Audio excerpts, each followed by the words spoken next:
Mtangazaji maarufu wa radio Diva the Boss amezua mjadala mkubwa mtandaoni baada ya kujipa taji la kuwa mwanamke mrembo zaidi nchini Tanzania.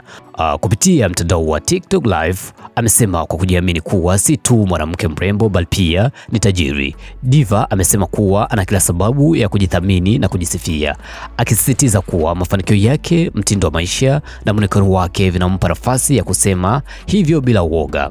Kauli ya Diva imekuja baada ya kukosolewa vikali na wananchi kufuatia madai yake kuwa hawezi kula chakula cha mantilie kwa sababu tumbo humuuma sana. Tamko hilo lililowakwaza wengi waliodai kuwa ni dharau kwa wafanyabiashara wadogo na wananchi wa kawaida wanaotegemea vyakula hivyo kila siku.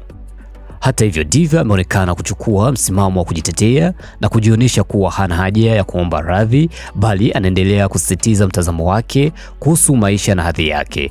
Bana, video hiyo hapo ambayo nimekuwekea, utamsikiliza kwa makini alichokuwa anaongea. Mimi naitwa Mr. Baro, the King of Black Men, na hii hapa ni Farad Online TV. Msikilize kwa makini. Asa hebu niangalie. Hapa tu nakupa stress. Hapa tu nakupa stress. Yaani mimi ndo mwanamke mzuri kuliko yoyote Tanzania. Mimi Diva ndo mwanamke mzuri kuliko yoyote Tanzania. Kinakuuma pambana na maisha yako.